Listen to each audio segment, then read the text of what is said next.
banyak pengamat menilai bahwa IKN juga merupakan salah satu arena permainan elit politik dan juga oligarki bisnis.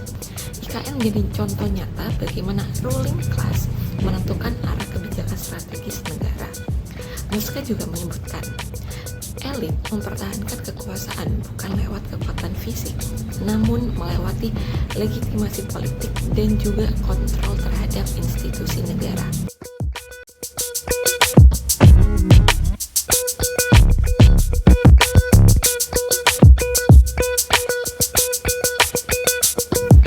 Assalamualaikum warahmatullahi wabarakatuh.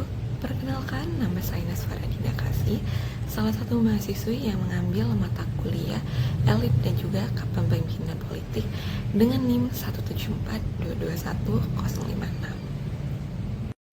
Pada video kali ini saya akan menjelaskan tentang salah satu kasus, yaitu IKN atau Ibu Kota Nusantara, yang katanya merupakan sebuah proyek raksasa senilai ratusan triliun yang konon katanya akan menjadi simbol dari pemerataan pembangunan.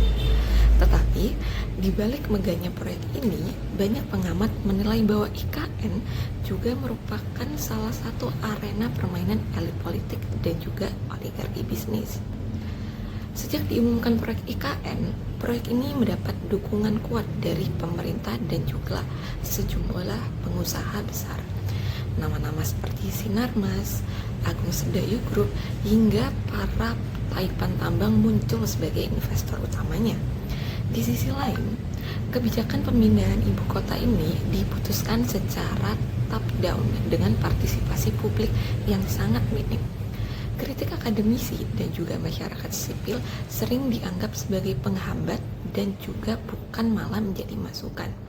Fenomena ini memperlihatkan bagaimana pembangunan nasional sering dikendalikan oleh jaringan sempit antara elit politik dan juga para aktor elit ekonomi. Jika kita lihat menggunakan teori milik Pareto, kasus ini merupakan contoh dari teori sirkulasi elit yang tidak merata. Pareto mengatakan, elit lama biasanya digunakan oleh para elit baru yang lebih efektif. Namun, dalam kasus IKN, justru yang terjadi adalah reproduksi elit lama dalam format baru yang menjadikan munculnya pergeseran dari Jakarta ke Kalimantan, tetapi dengan kekuasaan dan akses yang sama. Pembangunan bukan jadi sarana mobilitas sosial, namun malah menjadi sarana melestarikan dominasi elit yang ada. Sementara itu, menurut teori milik Muska, ia menjelaskan bahwa dalam setiap sistem politik selalu ada minoritas penguasa, di mana para minoritas penguasa ini mampu memaksakan kehendaknya kepada para mayoritas penguasa. IKN menjadi contoh nyata bagaimana ruling class menentukan arah kebijakan strategis negara. Muska juga menyebutkan, elit mempertahankan kekuasaan bukan lewat kekuatan fisik, namun melewati legitimasi politik dan juga kontrol terhadap institusi negara. Dalam kasus ini melalui narasi pembangunan nasional yang katanya akan diimplementasikan melalui IKN ini.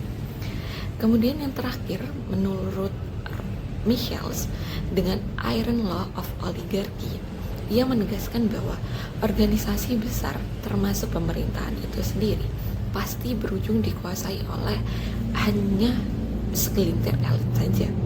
Proyek IKN dijalankan dengan struktur birokrasi yang sangat tertutup dan juga sangat tersentral, di mana para pembuat keputusan atau perumusan keputusan yang ada di IKN ini hanya ditangani oleh badan otoritas IKN itu sendiri.